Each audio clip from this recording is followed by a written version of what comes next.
Lunes 17 de octubre del 2022, qué gusto saludarles amigos y amigas, bienvenidos sean ustedes a la emisión estelar de Noticias 7. Nosotros vamos a tener importante información para compartir con ustedes como todas las noches. Antes saludamos con nuestro compañero Felipe Espinosa. ¿Qué tal, Feli? ¿Cómo estás? ¿Qué tal tu fin de semana? Hola, Vero, querida, muchísimas gracias. Excelente, como siempre, en familia, descansado. ¿Y qué tal su fin de semana, amigos televidentes? Esperamos que lo hayan pasado excelente en esta fría noche capitalina. Por supuesto, le damos la más cordial bienvenida y gracias por acompañarnos estos 60 minutos llenos de información. Así es, Feli, hacemos una invitación también para que nos puedan sintonizar, amigos, a través de www.eltelegrafo.com.es. Recuerden que somos retransmitidos por Radio Pública FM y también nos pueden seguir, por supuesto, y participar en nuestros espacios de noticias a través de nuestras redes sociales. Y ahora, ¿qué les parece si vamos enseguida a revisar los titulares de la jornada? Bienvenidos.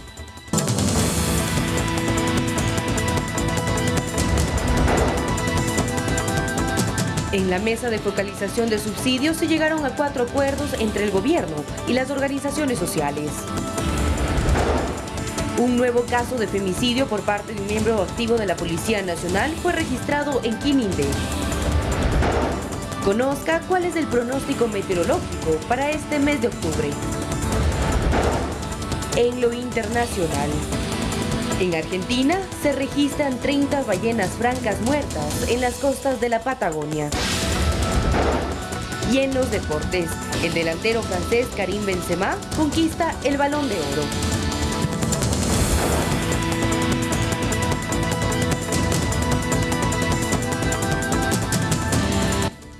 Vamos enseguida con los detalles de la información, amigos televidentes. Los restos de la policía Verónica Songor fueron trasladados a su natal Loja luego de una capilla ardiente en la ciudad de Guayaquil, donde sus compañeros honraron su memoria. Su muerte no es la única de un servidor policial, a manos del crimen organizado. El féretro de la joven Verónica Songor llegó a la ciudad que la vio nacer. Antes del traslado a Loja, sus compañeros le rindieron homenaje en una capilla ardiente ubicada en el cuartel Modelo de Guayaquil. El ataúd fue cobijado por la bandera tricolor y su indumentaria policial. Verónica, de 24 años, falleció luego de 7 días internada en un hospital por las heridas de bala que sufrió en la UPC de Sociovivienda, en el sector de la Nueva Prosperina. Que caigan víctimas de esta manera a manos de la delincuencia pues nos indigna y lo que nos debe dar es el impulso para que el país se una. En el evento estuvo el ministro del Interior Juan Zapata y la cúpula policial. También los padres de la uniformada, quienes se pronunciaron sobre la solidaridad del país en estos momentos de dolor. Agradecer a un país entero por su apoyo, por sus palabras de aliento, por su apoyo incondicional. Estoy muy agradecido por el apoyo que nos han dado. Desde el 2021 estaba asignada en la UPC del noroeste de Guayaquil, hasta que el 9 de octubre 3 hombres dispararon contra su vida. Los sujetos están capturados y la Fiscalía solicitó la reformulación de cargos para modificar la acusación que existe de tentativa de asesinato por asesinato. Ahora está en manos de la justicia, ya basta de la impunidad que campea, porque vamos a hacer el seguimiento específico de que estos criminales paguen por lo que hicieron. Pero la muerte de Songor no fue la única de un policía, pues la madrugada del lunes perdió la vida el sargento Eduardo Perlaza al combatir un asalto en una gasolinera en la vía Santo Domingo-Quimindé. Perlaza se enfrentó a los antisociales y logró abatir a uno de ellos, pero los demás abrieron fuego y en el cruce de balas lo asesinaron. Al menos 8 disparos recibió el agente antinarcóticos de 41 años. Estamos dando todo el apoyo psicológico en la ciudad de Quito, él es efectivamente Esmeraldas, pero vive en Quito. Esta muerte también enluta a la Policía Nacional, como manifestó el comandante general Fausto Salinas en su Twitter. Este asesinato no quedará impune. Pondremos a los responsables de este hecho criminal ante la justicia. Se conoce que eran 4 asaltantes a bordo de un vehículo. Uno de ellos, el abatido, no portaba documentos de identidad. Perlaza, policía desde el 2003, era padre de 2 hijos. Lautaro Andrade, Noticias 7. Amigos televidentes, le contamos que este lunes la Fiscalía junto a Criminalística y la Dirección Nacional de Investigación de Delitos contra la Vida, DINASED, desarrollaron varias diligencias en torno al caso de femicidio y posterior suicidio de un servidor policial, quien según investigaciones preliminares habría disparado a la altura de la espalda a su cónyuge, luego de una fuerte discusión en el departamento que alquilaban en Quimindé, provincia de Esmeraldas. Además, las autoridades informaron que se coordinaron acciones con el Ministerio de Inclusión Económica y Social para la protección de la víctima indirecta de este caso, el menor de edad que quedó en la orfandad.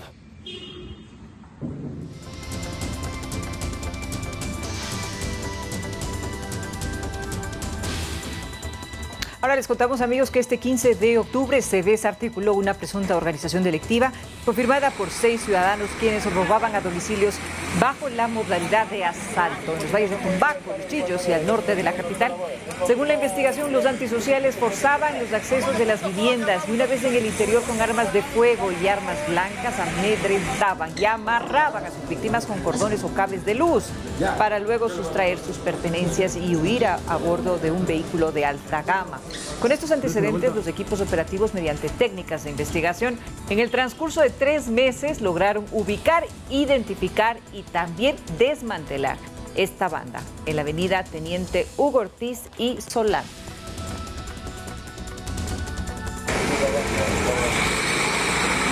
Atención, porque el ministro del Interior, Juan Zapata, detalló que el equipamiento de la Policía Nacional, como patrullas, vehículos blindados, chalecos, entre otros, no serán adquiridos a través de procesos normales.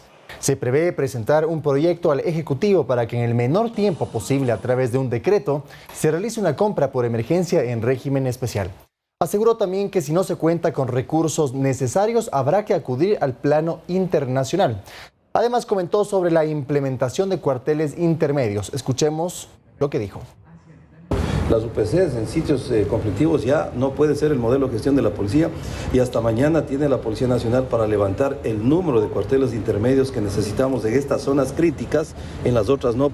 Tenemos que continuar con este modelo, pero en las zonas críticas y los presupuestos que necesitamos. Y de ahí tendremos que ver la prioridad en el presupuesto estatal, pero también el apoyo de los Señor ministro, GAT, ¿no? ¿Las UPC se van a convertir entonces en unidades de vigilancia con mayor capacidad de policías? Así es, nosotros hemos dicho las UPCs en zonas críticas. Las UPCs, por ejemplo, socio vivienda 1, no puede estar una UPC de 18 policías. Ahí tiene que haber ya un cuartel intermedio de entre 200 y 300 hombres que garanticen un posicionamiento en el territorio, pero que también den la seguridad. Ahora les contamos, amigos, que un ex miembro de las Fuerzas Armadas está entre los detenidos por posesión de paquetes de marihuana. Los alcaloides se escondían en una vivienda en el sector de la Trinitaria, al sur de la ciudad de Guayaquil. En una casa de la isla Trinitaria Sur, en la cooperativa San Cristóbal, la policía halló más de 10.000 paquetes de marihuana que pretendían ser comercializados en las calles. Envolturas alrededor de 55 kilos de una sustancia verdosa, presumiblemente marihuana, de los cuales pues dentro de las primeras investigaciones se presume que sería para el consumo interno. De esta manera la policía procede al retiro, al decomiso y poner a órdenes de la autoridad con la incautación de esta droga. Los detenidos tienen antecedentes delictivos. Uno de los aprehendidos es un ex militar. Bueno, presumiblemente hace unos 6 años se tiene la información de que este ciudadano pertenecía a las Fuerzas Armadas. Con los antecedentes policiales que registran en la función judicial es por delincuencia organizada, cada uno tiene 2 detenciones en distintos años. Resultados del trabajo policial a favor de la vigilancia, control y disuasión de actividades delictivas. Escuche con atención, porque en la mesa de focalización de subsidios se acordaron 4 puntos en lo que se asegura que, por ejemplo, los recursos obtenidos serán destinados a la educación. A continuación le contaremos cuáles son los detalles. El subsidio general a los combustibles se mantiene. Así lo aseguró el Gobierno Nacional luego de culminar la mesa temática de focalización con las organizaciones indígenas. Uno de los puntos más debatidos fue la exclusión de este beneficio según ciertas condiciones. Acordamos muchos temas sobre los criterios de elegibilidad que tanto hemos mencionado, ¿no? Sobre quién debería estar excluido e incluido entre el subsidio, siempre beneficiando a los más vulnerables del país. Finalmente, ambas partes acordaron que quienes tengan la posibilidad de pagar más deberán hacerlo, mientras que un precio diferenciado aplicará para los que carezcan de recursos. En el sector automotriz son 5 las condiciones para la exclusión del subsidio. Cilindraje del automotor que supere los 2.201 centímetros cúbicos en autos, 3.001 en camionetas, 2.401 en jeeps y 301 centímetros cúbicos en motos. También las personas que sean propietarias de 3 o más automóviles. De igual forma, los vehículos propiedad de ONGs, misiones internacionales, organismos internacionales y cuerpos diplomáticos. Vehículos no matriculados, pero en este caso se necesita de un proyecto de ley emergente en la Asamblea para aplicarlo. Y finalmente, El subsidio excluirá al dueño de vehículos cuyo ingreso anual con base al impuesto a la renta sea de $41.603, es decir, $3.466 al mes. Para los demás, el subsidio continúa, como es el caso del sector pesquero. En las calles hay opiniones positivas sobre los acuerdos del subsidio. Me parece que eso es lo que han venido intentando desde antaño, pero no lo han logrado. Vamos a ver la metodología para ese cobro que sea eficiente y en verdad se vea reflejado en las arcas fiscales. En el acuerdo también se consensó que el excedente debe destinarse al gasto social en educación intercultural, zonas urbano-marginales y en la lucha contra la desnutrición infantil. Lautaro Andrade, Noticias 7. 19:12, amigos. Como parte de su agenda internacional, el ministro de Economía y Finanzas, Pablo Arrosemena, mantuvo acercamientos con Alfonso García Mora, vicepresidente para Europa y América Latina y el Caribe de la Corporación Financiera Internacional, IFC, del Grupo Banco Mundial, con el objetivo de explorar alternativas de financiamiento para el sector privado. Así también calificó como positivas las reuniones que mantuvo el secretario de Estado con varios representantes de organismos internacionales en la ciudad de Washington, en Estados Unidos, con la finalidad de fortalecer el plan económico de reactivación implementado por el gobierno nacional. Durante el fin de semana dialogó con la directora del Fondo Monetario Internacional, Kristalina Georgieva, así como con el director del hemisferio occidental, Ilan Goldfag. El FMI proyectó para el 2023 un crecimiento de nuestro país de 2.7%. A propósito, uno de los más altos de la región.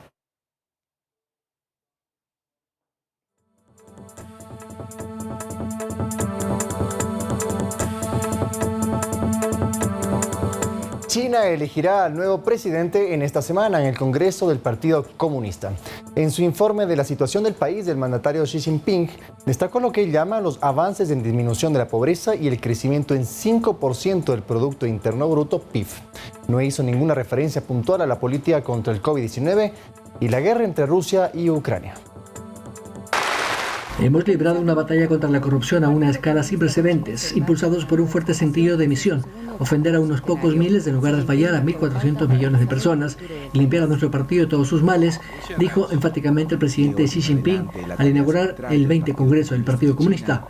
Señala que la corrupción es un cáncer para la vitalidad y la capacidad del partido, por lo tanto habrá que combatirla y lo haremos con fuerza. Primero, el concepto del socialismo con la identidad propia y al modelo y características chinas. 2. Apertura al mundo con una nueva relación internacional con todos los países, con la paz mundial. 3. Una sola China, a propósito de Taiwán y la injerencia de potencias extranjeras en asuntos internos. 4. La franja y la ruta como intercambio comercial y, por supuesto, la manera de integrar a todo el mundo, incluyendo América Latina. Y 5, que quizás el más destacado para mí, es eso de fortalecer la civilización y la cultura china en el resto del mundo. Y esto es importante para América Latina y países como Ecuador, Sudamérica. Según el gobierno chino, unas 100 millones de personas habrían salido de la pobreza en los últimos 10 años y ahora ha dicho sí, se debe consolidar la calidad antes que la cantidad, referencia a la alimentación y el acceso de bienes materiales de sus ciudadanos.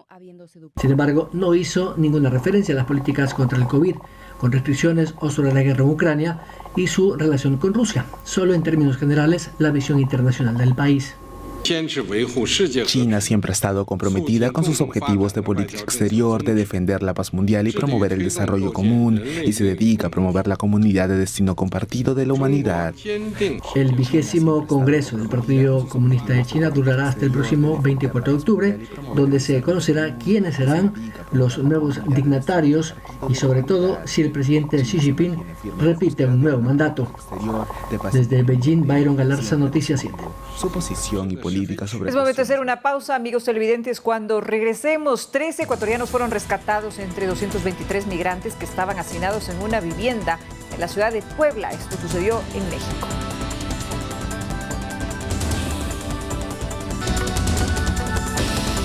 Fanáticos, ¿cómo están? Un fuerte abrazo para todos. En pocos minutos ya los acompaño con información deportiva. Sin duda alguna, una de las notas más llamativas del día, si no la más llamativa, es la coronación de los mejores, en este caso en el fútbol, no tanto en la rama masculina como femenina. Revisaremos lo que hicieron Alexia Putellas y en este caso Karim Benzema, los balones de oro en este gran acto que se llevó en tierras francesas. Esto y mucho más en pocos minutos junto a ustedes. Junto a nosotros, amigos televidentes, vamos con más de información. Y octubre es conocido por ser el mes de transición climática a la época lluviosa de invierno en el país. El Instituto Nacional de Meteorología e Hidrología INAMI pronostica la presencia de lluvias en la región interandina y amazónica durante la semana del 17 al 24 de octubre. Hola amigos televidentes, les traemos información meteorológica para esta semana. Según el Instituto Nacional de Meteorología e Hidrología, las lluvias continuarán especialmente en la región interandina norte, es decir, en las provincias de Carchi, Imbabura y Pichincha, y al sur del país en las provincias de Loja y Azuay. En la ciudad de Cuenca, por ejemplo, se registrará la formación de tormentas en horas de la tarde. Lo que se espera es que durante la semana haya una gran presencia de precipitaciones, es decir, de lluvia. En cuanto a la región amazónica, se espera que para esta semana las lluvias estén presentes en hora de la tarde y de la noche, como en la ciudad del Tena y del Coca. Trasladándonos hacia la región costa, se tiene una tendencia a días nublados. En Guayaquil, por ejemplo, hasta el domingo 23 de octubre, por las mañanas habrá presencia de nubes, mientras que por la tarde tendrá un poco de sol. La tendencia esta semana y la probabilidad de lluvias es de un 5%. En cuanto a la zona insular, en las principales islas, es decir, Isabela, San Cristóbal, Santa Cruz, Floriana, Santiago y Fernandina, habrá la presencia de nubes, lo que provocará que el cielo esté prácticamente cubierto hasta el próximo 31 de octubre y las probabilidades de lluvia no superan al 10%. Guillermo Flores, analista de pronósticos del INAMI, explica que este clima se debe a que este es un mes de transición a la época de invierno o época lluviosa. Octubre es el mes de transición para los siguientes meses que ya son época lluviosa, ¿sí? En especial los acumulados suelen ser más fuertes en la zona norte del callejón interandino. Entonces, estadísticamente octubre es el mes de transición y la época lluviosa dura hasta el mes de abril, ¿sí? En la que tenemos el siguiente mes de transición que nos permite ingresar a la época seca estadísticamente. Claro que todos estos 2 años últimos hemos tenido muy diferente el régimen de estación seca y lluviosa, pero estadísticamente esos son los meses de transición. Las recomendaciones para este temporal son no botar basura en sumideros de agua, alcantarillas o quebradas, no conducir a altas velocidades, utilizar ropa abrigada, impermeables y paraguas. Muy bien, vamos a cambiar de tema. A la tarde de este lunes, el presidente de la Corte Nacional de Justicia, Iván Saquicela, entregó formalmente al titular del Consejo de Participación Ciudadana y Control Social, Hernán Ulloa, la terna para la designación de su delegado en el Consejo de la Judicatura. La lista la encabeza Marco Antonio Tello, funcionario judicial por cerca de 10 años, quien entre sus cargos trabajó como asesor de varios jueces. Así también está la presidenta de la Corte Provincial de la Azuay, Alexandra Vallejo, y el doctor Andrés Mogrovejo, juez de la Corte Provincial del Cañar. Quien resulte seleccionado presidirá el Consejo de la Judicatura en reemplazo de quien funge como interno en el cargo, Fausto Murillo, así dispuesto por la Corte Constitucional. Todo el proceso durará aproximadamente 20 días. Así es que quien sea que presida, es importante su trabajo en beneficio de la institucionalidad, en beneficio de la justicia, en beneficio del Ecuador. Que el Consejo de la Judicatura en su conjunto tenga el mejor rol por el imperio del derecho y la justicia del Ecuador. Ese es el único interés que nos mueve. El Pleno del Consejo de Participación Ciudadana en torno a lo que dice el reglamento tendrá que conocer esta terna y yo también remitirla simultáneamente hacia el equipo técnico para que el equipo técnico en un plazo de 2 días haga la revisión documental y pasemos a la fase siguiente que sería la impugnación ciudadana. El Foro Urbano Nacional se realizará por segunda ocasión en Ecuador. La finalidad de esta iniciativa es buscar proyectos innovadores para la creación de ciudades sostenibles. ¿Se acuerda de Hábitat 3? Hace 6 años Quito fue sede de este evento internacional, cuyo objetivo de contar con ciudades sostenibles sigue en marcha. Imaginarse urbes con enfoque en el cambio climático, con un manejo prudente del agua, la energía y enfrentando el déficit habitacional es posible. Ciudades más inclusivas, más sostenibles, más amigables con el clima, más justas, que incluyen el bienestar para toda la población del país.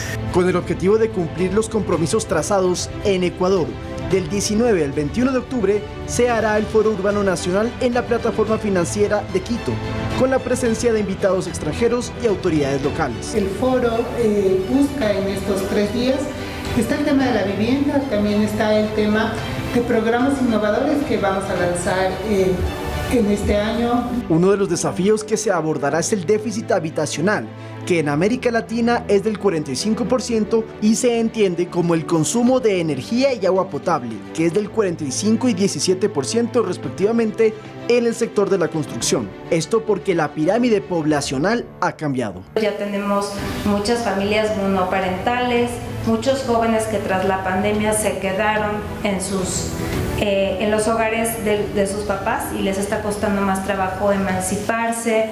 Retos sin duda en temas de vivienda rural, vivienda en renta, autoproducción asistida. En el foro también se ejecutará el premio Hábitat, en el que pueden participar los 221 cantones en busca de financiamiento para proyectos sostenibles. Que nos permita trabajar en las medidas de adaptación y mitigación al cambio climático, gestión de riesgos, pluriculturalidad, recuperación verde en ciudades, fortalecimiento de los espacios públicos. Además, se planifica el proyecto Ciudades ODS, un programa piloto que contará con el trabajo mancomunado de las alcaldías, ONGs y al menos 5 ministerios. Se ha hecho una preselección de 17 ciudades más 17 ciudades pequeñas o cantones medianos de distintas o de diferentes provincias. En enero del 2023 se volverá a abrir la oficina de ONU Hábitat en Ecuador, la cual servirá como un laboratorio urbano para los países andinos. Lautaro Andrade, Noticias 7. Atención amigos, en el siguiente reportaje le explicamos cómo obtener la cédula digital, según informó la ministra de Telecomunicaciones, Viana Marino. La versión virtual tendrá la misma validez que el documento físico. Preste atención, por favor. En vez de llevar su cédula física, la puede tener en su teléfono, en el app de Gov.es. Todos los ciudadanos la tienen cargada, aún no la hemos lanzado. Así fue como la ministra de Telecomunicaciones, Viana Marino, anunciaba una nueva etapa en la digitalización de documentos para los ecuatorianos. El servicio de cédula digital está listo y los usuarios ya pueden acceder a través de la aplicación Gov.es, que está disponible para dispositivos Android y Apple. ¿Qué necesitan para tener la versión digital de su documento de identidad? Tener su cédula física, contar con un correo electrónico personal y disponer de un celular inteligente con acceso a Internet. Si usted cuenta con los requisitos anteriores, puede seguir los siguientes pasos: descargar la aplicación Gov.es para iOS y Android y registrarse, validar su identidad con una firma electrónica, videollamada o de manera presencial en la ventanilla del registro civil. Una vez que verifique su identidad, se enviará una clave temporal para el ingreso a la aplicación. Finalmente, con el usuario creado, debe seleccionar cédula de identidad en la carpeta de ciudadanía. Con esto, ya podrán ver con la sección Mi documentos el anverso y el reverso de su cédula, un código QR y un número PIN. Según Viana Marino, indicó que se está entrenando a los funcionarios de la parte pública para su lanzamiento oficial. Según expertos políticos, a medida que se acercan las elecciones seccionales del 2023, la ciudadanía debe informarse y preparar su voto. Indican que la población tiene un concepto del candidato ideal, pero la mayoría no conoce el 100% de los aspirantes a algún cargo. Las elecciones seccionales el próximo 5 de febrero del 2023 para elegir prefectos y alcaldes cada vez está más cerca y la ciudadanía ya identifica algunos de los candidatos. Hay nuevos y en esos nos enfocamos porque lo que queremos es rostros nuevos de honradez, pulcritud, eficiencia y probidad. Para estas elecciones, los datos del Consejo Nacional Electoral revelan que hay 1.574 candidatos inscritos para buscar una de las 221 alcaldías del país. Expertos políticos como la politóloga Ariana Diana Tanca explica que la ciudadanía tiene la obligación de informarse sobre los candidatos, por ejemplo, si tienen o no trayectoria en el sector público y cómo ha sido su desempeño. De con quién ha trabajado, si tiene, por supuesto, alguna denuncia penal, alguna denuncia por corrupción, si tiene grillete, etcétera. Y algo similar si es alguien que viene del sector privado. Algunos ciudadanos ya tienen su candidato ideal. Conocimiento de la ciudad, preparación universitaria y por lo menos que 10 años atrás no tenga problemas con la justicia. Tanca explica que en cuanto a las propuestas de campaña, se debe averiguar si estas son viables o no. Porque a veces te pueden prometer 1.000.000 de cosas, pero probablemente no tienen la competencia. Entonces, primero veamos qué pueden hacer y qué no pueden hacer. Eso está en el COTAD, también está en la Constitución, y ahí puedes ver en el marco de sus competencias qué se puede hacer y qué no se puede hacer. Y agrega que la ciudadanía debe aprovechar los espacios donde los candidatos se encuentran para solventar dudas e inquietudes. En teoría quieren acercarse a ti, entonces si tienes la oportunidad, pregúntaselo. Si está en una entrevista de radio, llama a la radio. Si está hablando en Twitter, en un live, en un space, aprovecha estos espacios que nos da la tecnología para acercarnos a los candidatos y hazle este tipo de preguntas incómodas, ¿no? Según el calendario del Consejo Nacional Electoral, los partidos políticos podrán iniciar la fase de campaña electoral a partir del próximo 3 de enero del 2023 hasta el próximo 2 de febrero. Manuela Bedón, Noticias 7. Cambiamos de tema y ahora les contamos que la capital espera superar el 500.000 de turistas al finalizar este año. Según cifras de Quito Turismo, esto representaría al menos $1.000 millones en ingresos, abonando así a la reactivación económica del sector que se vio, por cierto, afectado por la pandemia. Con cifras positivas mira el sector turístico su reactivación, pues en lo que va del año 337.000 visitantes llegaron a la capital. Sin embargo, para cerrar este 2022, se prevé llegar al 500.000 de personas. Así lo destaca Cristina Rivadeneira, titular de Quito Turismo. Tendremos un ingreso superior a $1.000 millones directamente relacionados a servicios turísticos en la capital. Para consolidar estas cifras se prevé un trabajo mancomunado con el sector privado, que además se ve alentado por el incremento de eventos, convenciones, conciertos, entre otras actividades que acarrean una reactivación. Tenemos que aunar más esfuerzos, hacer más estrategias promocionales, sobre todo para que la ciudad y la provincia recuperen las visitas que tenían anteriormente y sobre todo crecer. 3 feriados le restan a la capital y con ello también el reto de incentivar el turismo interno. Los feriados han venido con un comportamiento versus el año pasado de un 50% de incremento dentro de cada uno. Un feriado puede llegar a concentrar hasta 63.000, 70.000 turistas en un solo fin de semana y esto es un impacto directamente de 6.3 aproximadamente millones de dólares a la economía de la ciudad. Para el presidente de la Cámara de Turismo de Pichincha, Raúl García, es importante el trabajo coordinado que se realice en torno a seguridad. Tenemos que hacer estrategias para fortalecer esa parte.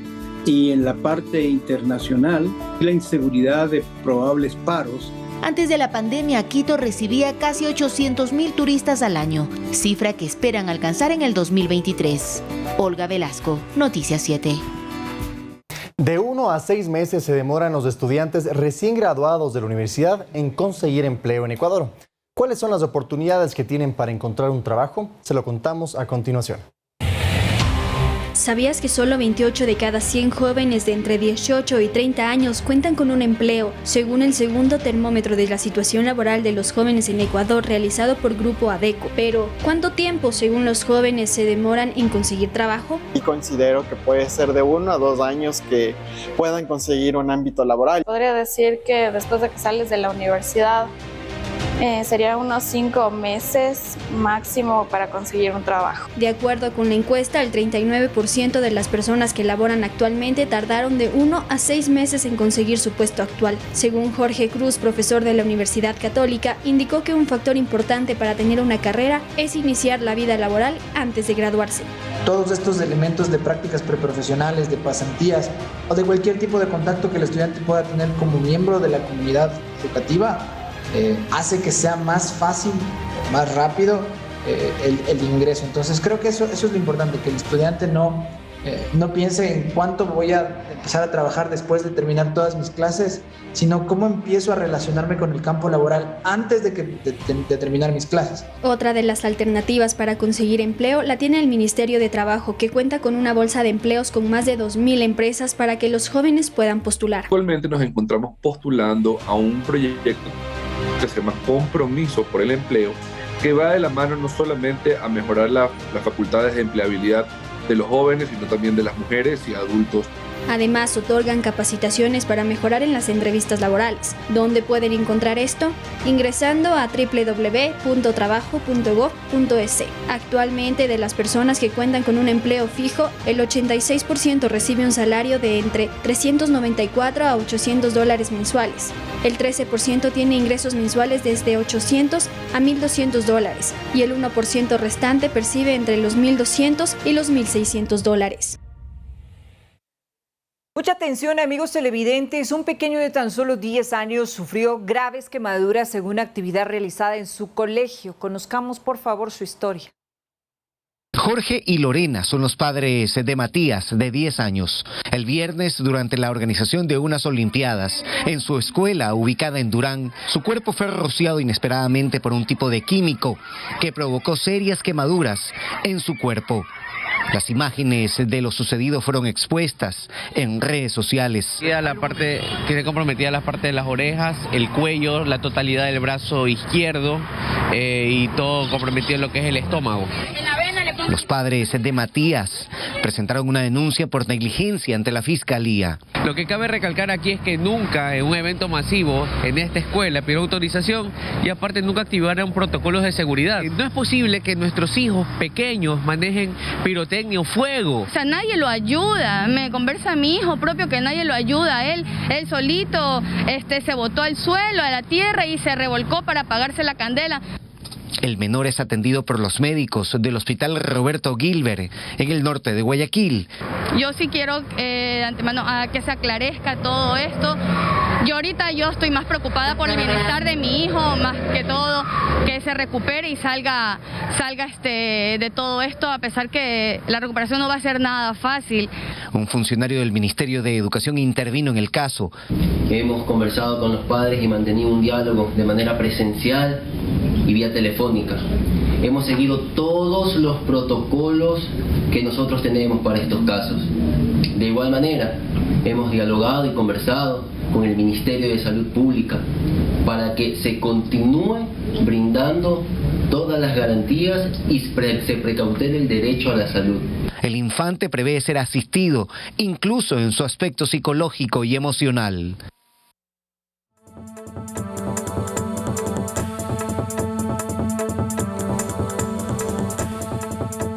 Trece ecuatorianos fueron rescatados de entre 223 migrantes que estaban en una vivienda en Puebla, México. La liberación se dio gracias a una alerta al número de emergencias de dicho país. Las autoridades del estado de Puebla en México realizaron un rescate el pasado 15 de octubre de 223 migrantes que se encontraban hacinados en una vivienda. En el rescate se encontraban 136 hombres, 41 mujeres y 46 menores de edad. Entre los indocumentados hay 108 procedentes de Guatemala, 33 de El Salvador, 32 de Nicaragua, 21 de Honduras, 15 de Cuba, 13 de Ecuador y 1 de República Dominicana. En la intervención se logró detener a 3 hombres y una mujer por el traslado ilegal de personas. Además, las autoridades de dicho país incautaron un camión, una camioneta y el propio inmueble, donde fueron escondidos los migrantes. Manuela Bedón, Noticias 7.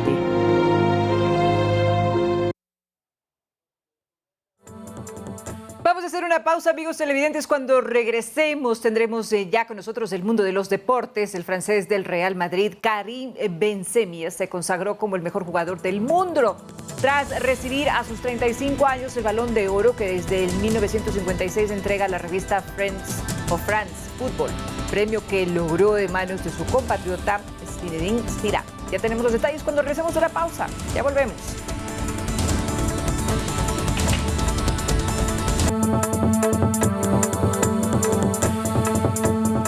Vamos enseguida enseguida, amigos televidentes, con la información del mundo. Ascienden a 30, lamentablemente, las ballenas francas fallecidas en las costas de la Patagonia, en Argentina. Las autoridades afirman que una intoxicación por floraciones algales nocivas, también conocidas como mareas rojas, podrían ser la causa de la muerte de estos ejemplares. Las costas de Puerto Valdés, en la Patagonia argentina, son uno de los principales lugares de avistamiento de especies marinas en el Atlántico Sur. Pero los biólogos argentinos llevan desde el 24 de septiembre registrando varias muertes de ballenas francas. A día de hoy, la cifra ya llega a 30 ejemplares fallecidos. Según el Instituto de Conservación de Ballenas, una intoxicación por floraciones algales nocivas, también conocidas como mareas rojas, podría ser la causa de las muertes de estos ejemplares. Aunque por el momento aún están esperando los resultados de las muestras de órganos, tejidos y fluidos de las ballenas, los altos niveles de biotoxinas en algas y bivalvos apuntan a ello. Las mareas rojas son un fenómeno natural que no suele afectar a las ballenas. Pero en los últimos 40 años su frecuencia ha crecido en los mares y océanos de todo el mundo, debido al aumento de la temperatura de las aguas por el calentamiento global, el exceso de nutrientes por el vertido de residuos cloacales e industriales maltratados y por los fertilizantes que filtran desde los campos hacia los ríos y el mar. Al menos 8 muertos se registran en el incendio de la cárcel de Evin en Teherán. Siguen hospitalizados 6 presos cuya vida estaría fuera de peligro. Medios iraníes informaron que 4 personas murieron por inhalación de humo y 61 personas resultaron heridas. Al menos 8 muertos en el incendio de la cárcel Evin de Teherán. Medios iraníes informaron de que 4 personas murieron por inhalación de humo y 61 resultaron heridas. Lo que ocurrió el sábado por la noche sigue sin estar claro. Los vídeos disponibles muestran escenas caóticas con una sirena de la prisión sonando, llamaradas que se elevan desde el complejo, tableteo de disparos y gente gritando muerte al dictador. Estas fotos de satélite, tomadas el domingo, muestran el techo quemado de un gran edificio que forma parte de la sección norte de la prisión de Evin. El fuego estalló mientras se producían protestas antigubernamentales en todo el país, desencadenadas por la muerte de Mahsa Amini cuando estaba detenida por la llamada Policía de la Moral, acusada de llevar mal cubierta la cabeza. Más de 120 manifestantes habrían muerto en la represión de las manifestaciones en Irán.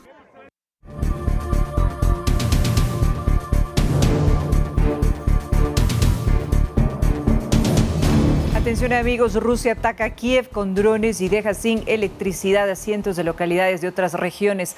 Al menos 3 personas murieron en la capital ucraniana y 4 resultaron heridas.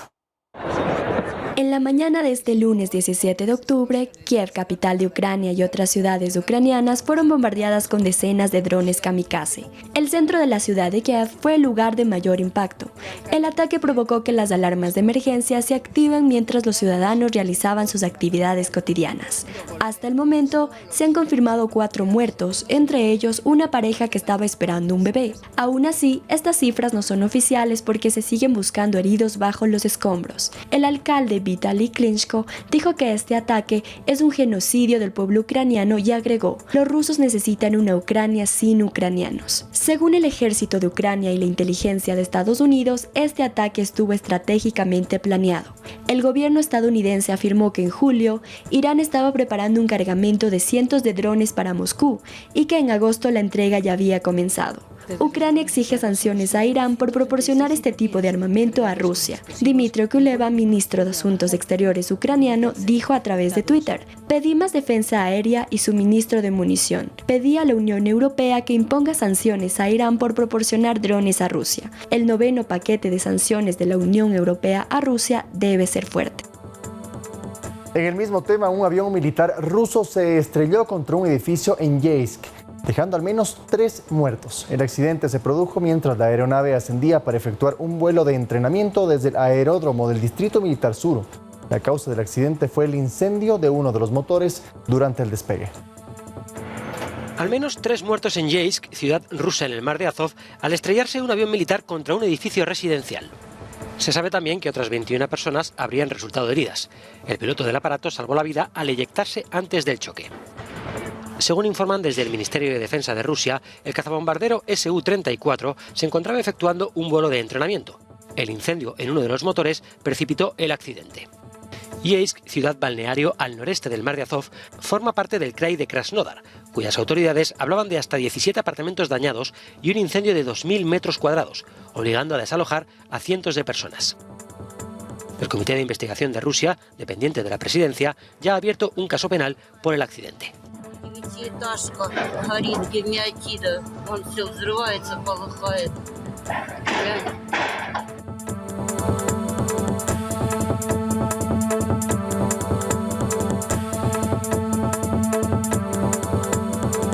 La esperanza para la preservación del cardenalito, un ave rojinegra que vuela por el norte de Venezuela, pero que está en peligro de extinción por el tráfico ilegal.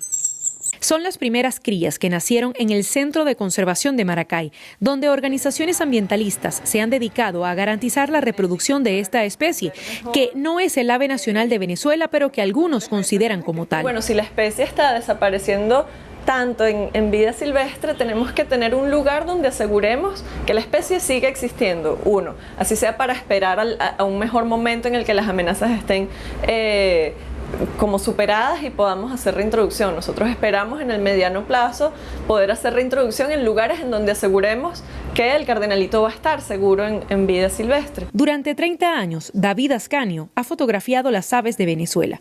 Aunque confiesa que es casi imposible dar una cifra exacta, calcula que quedan un máximo de 3.000 ejemplares del cardenalito. Si tú lo comparas con lo que existía originalmente, cuando ves un mapa de Venezuela ves que casi todo el norte del país habían poblaciones silvestres de cardenalitos. Hoy día es casi imposible. Hoy día tenemos lo que llamamos bolsillos, ¿no? Poblaciones aisladas. Este pequeño pájaro es parte de un importante arraigo cultural en Venezuela que ha inspirado canciones folclóricas. Los protectores del cardenalito evitan revelar las zonas donde aún pueden verse, por temor a que cazadores furtivos se apoderen de ellos.